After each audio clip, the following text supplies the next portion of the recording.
Assalamualaikum warahmatullahi wabarakatuh. Bismillahirrahmanirrahim.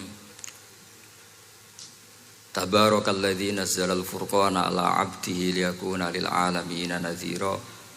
Allahumma shalli wa sallim ala sayyidina Maulana Muhammad wa ala alihi wa sallim asma'in amma ba'du. Al-Mukarram kang kita hormati, Bapak kita semua, orang kita semua, Ki Haji Agus Ali Masyuri, sedanten para habaib, para ulama, para kiai, wabil khusus Dr. Yusri, matta'akumullah wa atala baqa'akum lil muslimin. Tamu-tamu undangan yang kami hormati, di sini ada Bapak Muhaimin Iskandar, semua adik-adik santri yang saya cintai, yang saya hormati. Ini pertama kali saya pakai serban. Insya Allah tidak sampai 1 menit nanti saya copot. Karena untuk gus-gus muda itu ada kaedahnya. Katanya dulu pakai serban setelah bisa baca Wahab. Kalau sekarang enggak, kalau sudah kaji dipanggil abah ya pakai serban. Saya ini santri sarang mulai kecil. Dulu pakai fikih, model usul fikih. Jadi kalau keyakinan Mbah Maimun itu kalau ada santri pakai peci putih itu dimarahin. Katanya beliau, wong desa itu kaji adol Tegal, adol sawah, mbok saingi kedul 5.000. Jadi ngelarani kiai itu, ngelarani wong desa itu dosa katanya. Tapi beberapa kiai pakai peci putih karena sunat. Akhirnya saya sudah haji tapi keterusan pakai peci hitam karena mulai kecil diharamkan terus keterusan itu. Pakai serban juga gitu, dulu ada kaedahnya katanya boleh pakai ini harus setelah ini terus keterusan nggak pakai. Tapi ini alhamdulillah dikasih sama Gus Ali, ini saya terima. Nah ini iaro apa tamblik tidak tahu. Teman-teman bahasa Indonesia Jawa bahasa Inggris benar. Jadi bahasa Inggris favorit, understand juga. Jawa mau dia santai-santai mau dia. Ini saya tidak tahu, saya harus istighfar atau harus syukur. Karena kenapa saya berpikir ini kalau butuh istighfar nopo syukur, mergi termasuk yang paling saya hindari itu acara seperti ini. Cuma ada 2% pengecualian, yaitu guru, keluarga, temannya bapak. Ini Gus Ali termasuk masuk kategori temannya bapak. Saya itu berkali-kali diundang acara publik itu tidak pernah mau. Satu, mungkin nggak bakat ya, nggak bakat juga nggak ingin. 2, saya tidak cukup punya kemampuan untuk menjelaskan konstruksi Islam yang utuh hanya dalam waktu 1 jam. Karena keyakinan saya ngaji itu harus khatam, karena saya ini trauma. Kalau ngaji di depan Musannad bilang kama sayati, sebagaimana yang akan datang. Setelah belajar di belakang kama sabako, seperti yang sudah kelewat. Sehingga gara-gara itu saya kalau sinau itu khatam dari min awali hatta akhiri. Karena yang satu di depan kama sayati, setelah di belakang kama sabako apa kama takotan. Yang jelas ilmu yang saya tekuni memang ilmu tafsir. Gus Ali tahu betul tentang bapak saya. Karena mulai kecil saya ini menangi beliau belum tenar-tenar amat, sampai sangat tenar, mungkin sampai langit ya khawas. Begini, dulu saya di sarang itu pernah rois takrib, rois fathul mu'in. Tapi yang menjadi saya tambah alim itu gara-gara gejolokan bapak begini. Hak dhisik ana wong imami saking semangate ngapalno hal ataka hadisul ghosiyah Jumat-Jumat itu, karena dia ingin keren ya pakai surat panjang gitu. Terus dia datang ketika takbir langsung baca Bismillahirrahmanirrahim hal ataka hadisul ghasyiyah. Makmumnya bilang subhanallah. Karena dia agak pede dengan surat yang panjang diganti qul ya ayyuhal kafirun. Makmumnya masih bilang subhanallah. Sampai berkali-kali diganti surat kulhu, ya makmumnya tetap bilang subhanallah. Karena nggak tahu caranya mengingatkan kalau imam itu tidak baca Fatihah. Karena ada satu cara, yaitu kon ngelingno ngangge napa subhanallah. Akhirnya wonten makmum sing nekat ora maca Fatihah. Nah, pertanyaan bapak saya, kamu harus berani ijtihad, merubah hanya satu pakem, mengingatkan imam tuh pakai subhanallah. Karena kalau kasus seperti ini nggak cukup diingatkan subhanallah. Niki adik-adik, kira-kira batal mboten ngelingno imam muni ora maca Fatihah. Kalau sampean bilang batal, berarti nggak ada solusinya. Kalau bilang sah itu beberapa kalimat yang dalam pakem sholat itu napa? Membatalkan. Sampean milih batal apa enggak? Enggak polling saja kayak pemilu.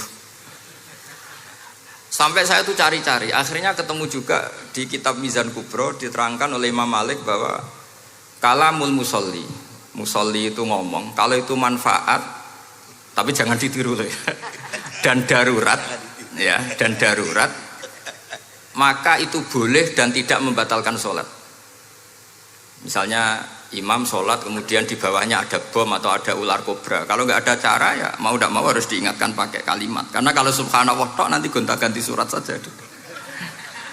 Tahu-tahu mati dipatok ular apa? Kobra. Sehingga dari gejolokan-gejolokan seperti itu akhirnya saya berpikir, sampai saya nyari kitab-kitab Al-Madzhabul Arba'ah, karena memang nggak cukup.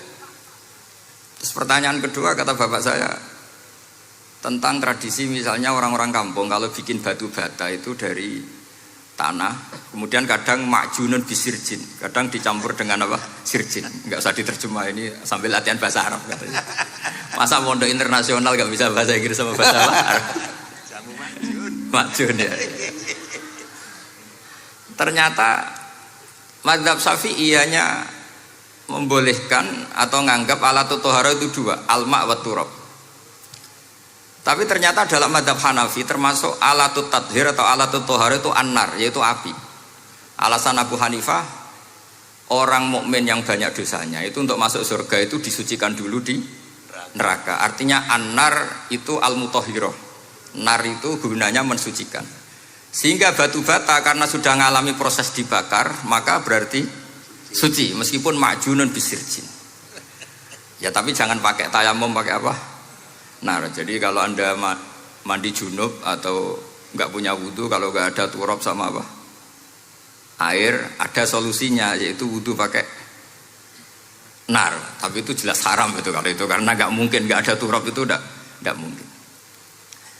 Sehingga ini penting, gejolokan-gejolokan para ulama, para guru ini penting, karena ternyata para nabi itu menjadi pinter itu ya karena digojlok pangeran. Saya punya sekian contoh di kitab-kitab para wali. Ketika datang malakul mauti ke Nabi Ibrahim dan akan mengambil nyawanya, itu Nabi Ibrahim tangklek, kowe sapa? Aku malaikat. Ono apa? Ditugasno pangeran mencabut nyawa Anda. Terus kata Nabi Ibrahim, apa kamu tahu saya ini siapa? Ya tahu, Anda Khalilur Rahman, kamu kekasih Allah. Terus kata Nabi Ibrahim, hal ra'aita habiban yumitu habibah, masa ada kekasih membunuh yang dikasih? Pasti Anda salah. Ya karena malaikat gak pernah ngaji di sini, di progresif ini, dia tidak bisa jawab. Akhirnya niki kalau pamit, niki kalau sembuh niki cekap, niki cekap, bingung, betul kulino nih bingung,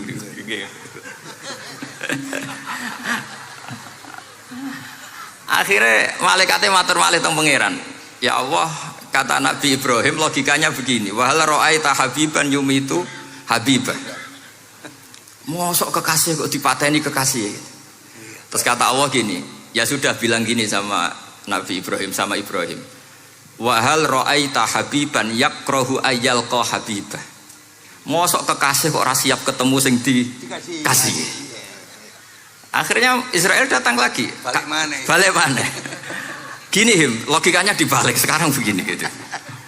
Wahal ra'aita habiban yakrahu ayyalqa habibah. Terus Ibrahim bilang oke ya, gak masalah, sudah. Artinya apa? Kita ini diajari satu logika. Logika apa saja? Ini Allah. Sehingga ya memang normalnya hidup tuh cerdas. Kata Ghazali, cerdas nyikapi apa? Realitas. Ini penting saya utarakan. Saya punya sekian contoh kecerdasan para nabi. Saya berkali-kali cerita, Nabi yang sezaman itu sebetulnya 3, tapi yang ilmunya level itu hanya 2. Karena ada yang sezaman yaitu Ibrahim dan Lut. Tentu tidak level karena Nabi Lut itu pernah keponakan Nabi siapa? Ibrahim. Kedua Nabi Musa dan Nabi Harun. Tapi ini juga agak level karena Nabi Harun jadinya Nabi itu karena proposal Nabi Musa. Jadi proposal mulai dulu ya ada. Nah, Nabi Musa kita tahu adalah al-sak. Al-sak itu kalau ngendikan itu lesannya agak cedul ya. Cedul. Ini nanya jejer ke sana. Jadi kalau nggak bisa tanya ya. Bahasa Arabnya pokoknya al-sak, cedul ya. Cedul. Karena masyhur ya kita tahu cerita itu Musa yang kecil itu sebeling. Itu nak digendong Fir'aun itu dijabuti jenggote. Padahal masih kecil. Sesuai Fir'aun curiga dasar Bani Israel. Lama-lama dia memutuskan sepatah ini aja ini jelas darah-darah Israel. Kita tahu Fir'aun adalah orang Kipti, orang Mesir. Setelah berkali-kali gitu terus tanya gini sama Asia, ini anak ini sudah bisa mikir, memang dasar Bani Israel jadi gak suka orang Kipti.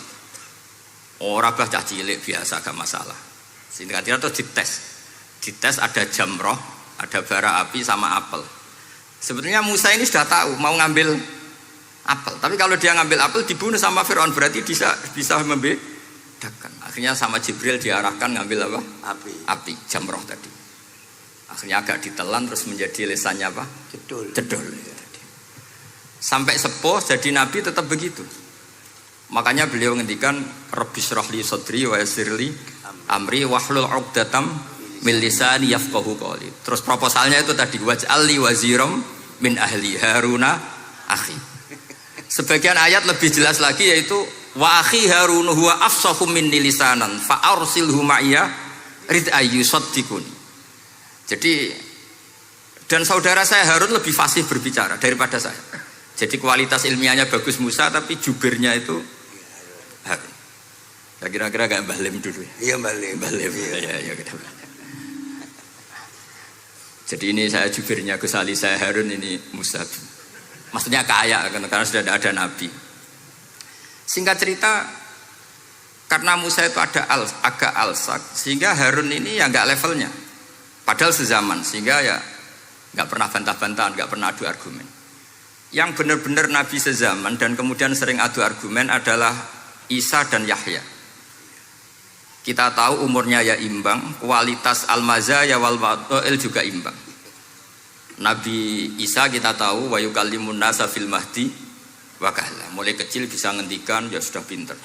Nabi Yahya kita tahu ya Yahya khudil kitaba biquwah wa atainaul hukma sabiyya. Jadi